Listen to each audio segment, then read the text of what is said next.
나라고 했을 때 순종했던 저 병사를 보면, 내가 만약에 저 병사라고 했다라면, 아니 지금 떨어져 죽으라는 얘기입니까? 앞에 낭떠러지 있는데 당연히 거부할 거예요.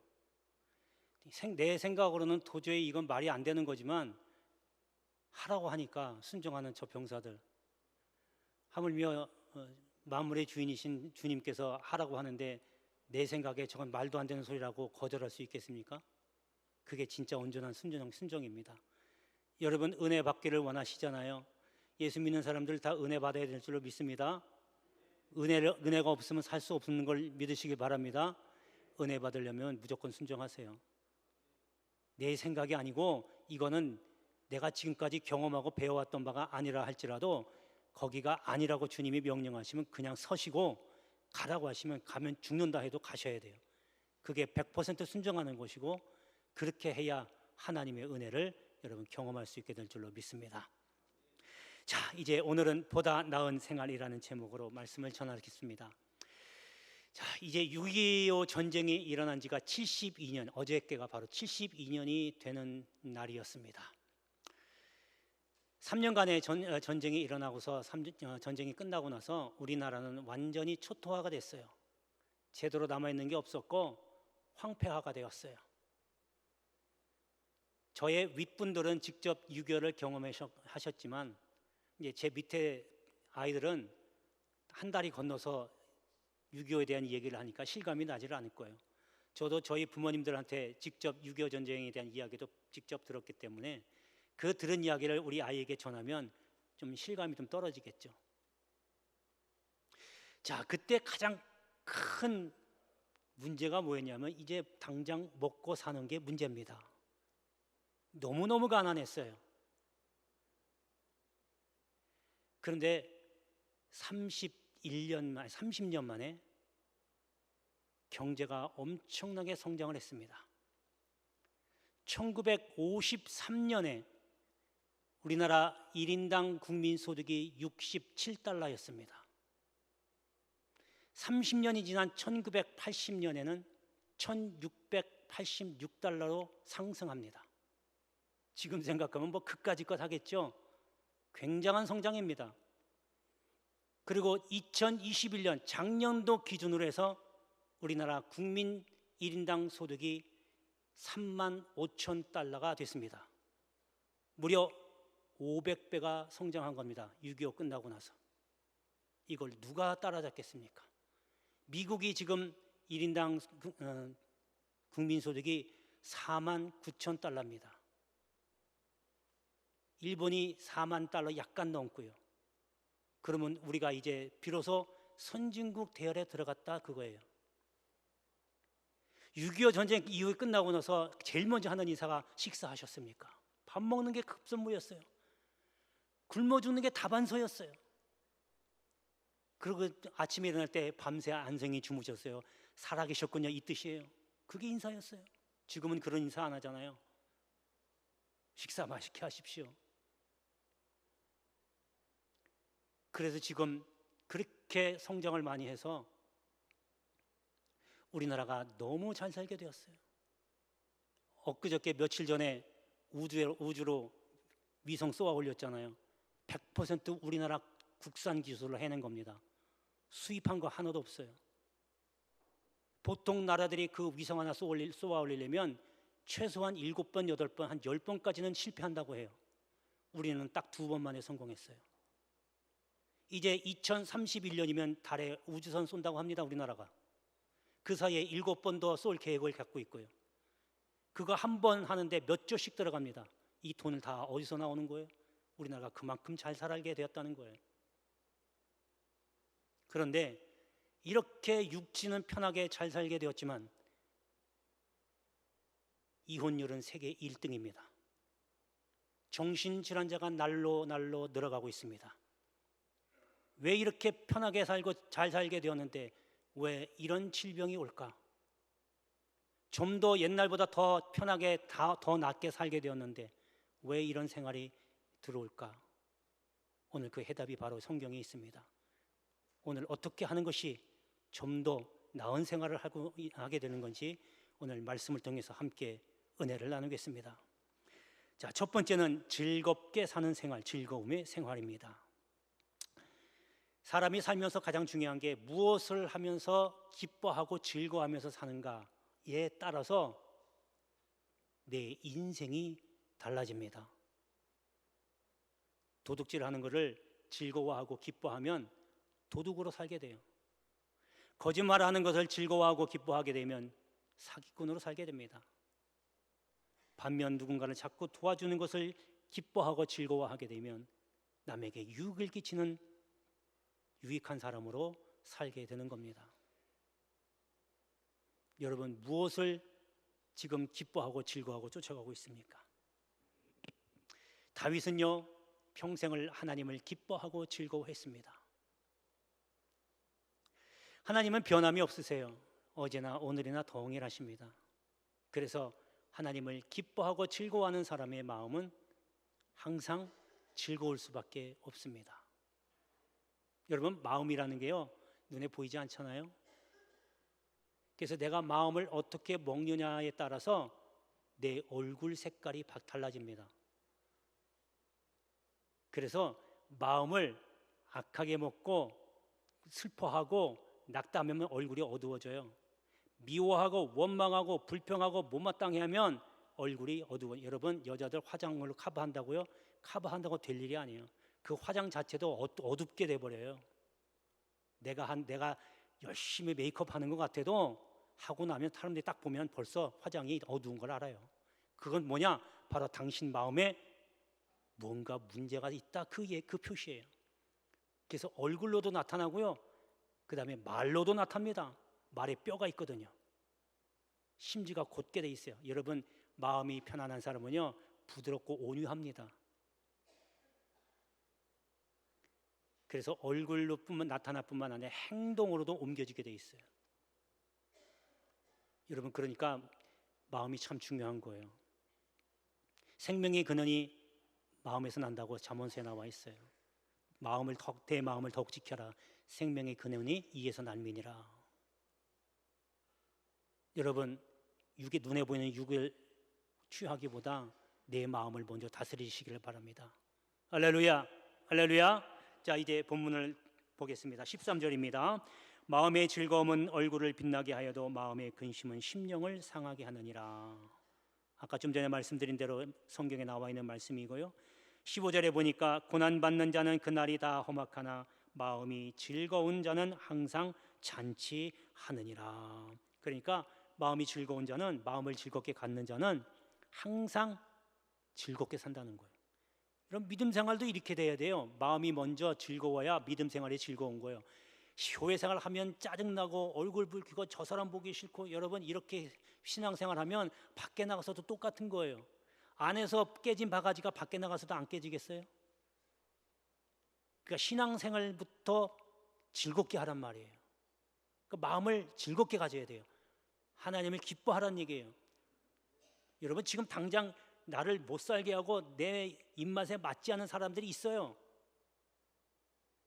여러분, 분명히 알아야 될 것은 그 사람은 그 사람이에요. 제일 신앙생활이 제일 중요한 건 나와 하나님 관계지 나와 저 사람 관계가 아니라는 거예요. 그건 두 번째입니다. 먼저 나와 하나님과의 관계가 정립하고 나서 그 다음에 이웃과의 관계를 따지는 거죠. 순서가 뒤바뀌면 안 돼요. 그렇게 해야, 하나님과의 관계가 제대로 돼야 마음이 즐거운 거고, 마음이 즐거우면 신앙생활도 즐거운 거예요. 내 육은 힘들 수 있어요. 고단할 수 있어요. 근데 마음이 즐거우면 이 고단한 거 다 잊어버립니다. 여러분, 우리 IMF 때 어땠어요?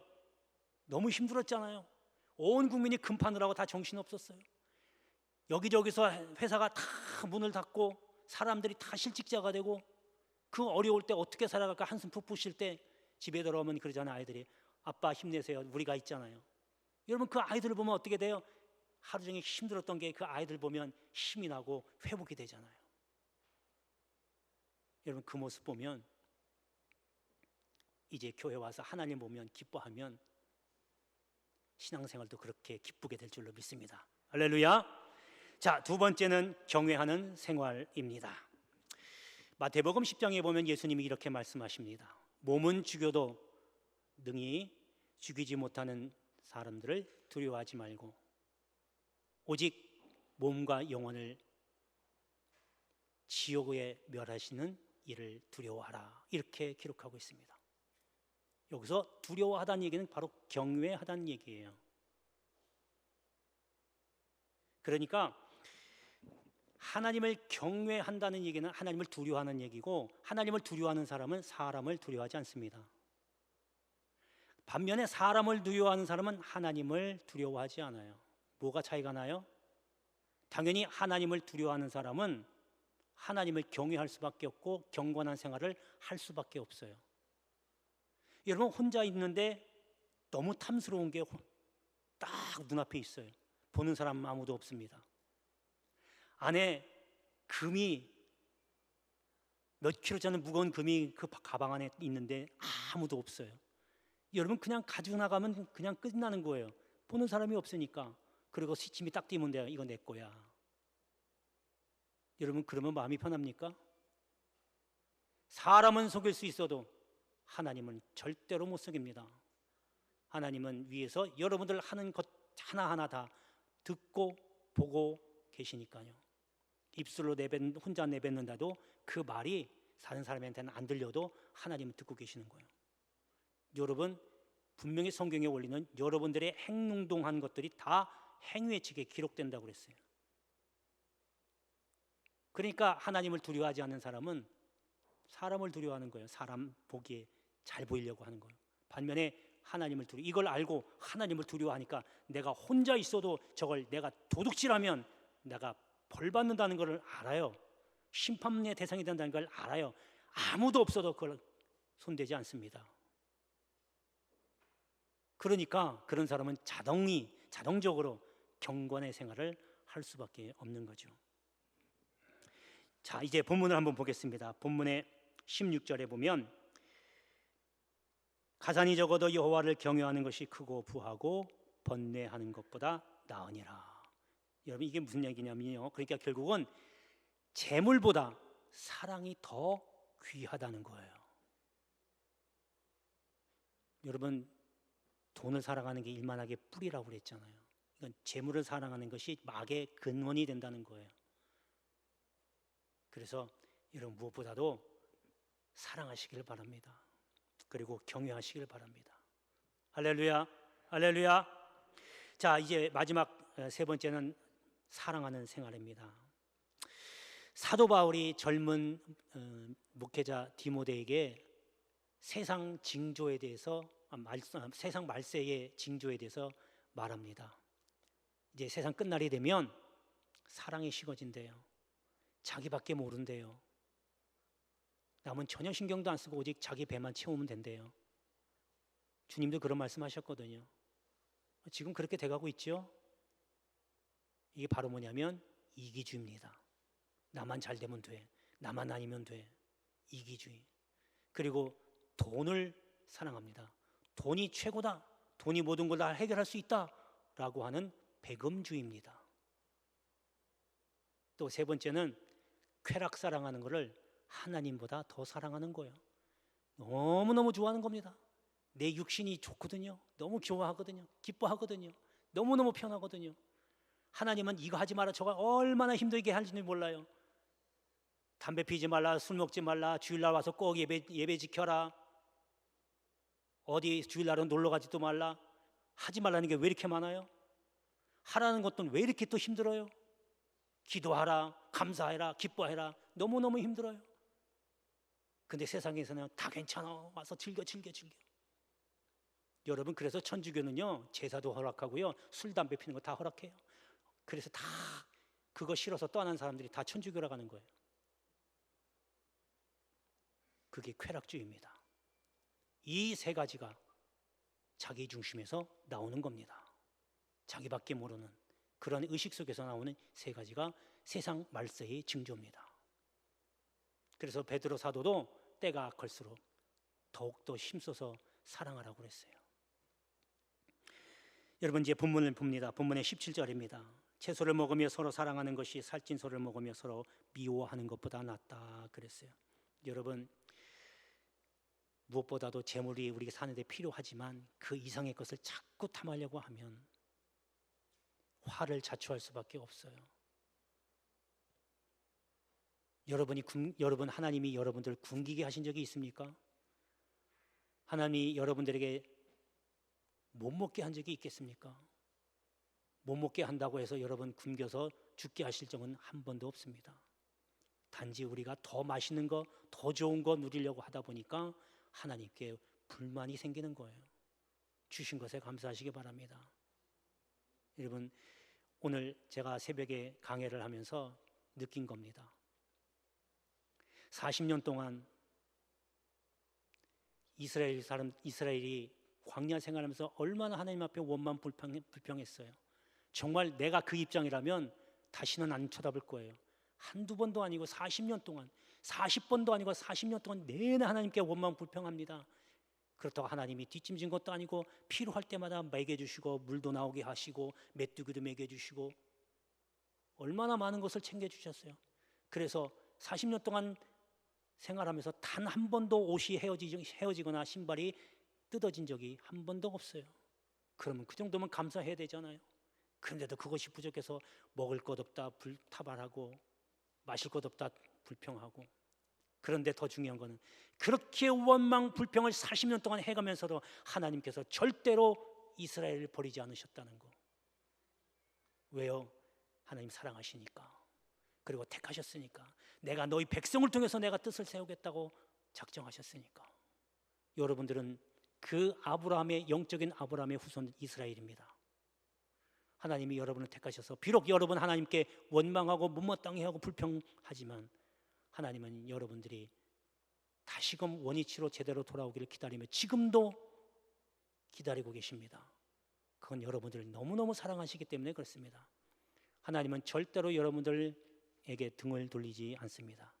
여러분들이 등을 돌리지 않는 한 하나님은 끝까지 여러분들을 붙잡으시고 사랑해 주신 줄 믿습니다. 할렐루야. 오늘 이 말씀을 통해서 이제 세상이 추구하는 그런 생활이 아니라 하나님이 요구하시는 생활, 더 나은 생활을 통해서 하나님께 영광이 되기를 축복합니다. 기도합니다. 은혜로우신 아버지 하나님 감사합니다. 하나님, 지금 말세를 사는 저희들에게 좀 더 복된 생활, 이전보다 더 나은 생활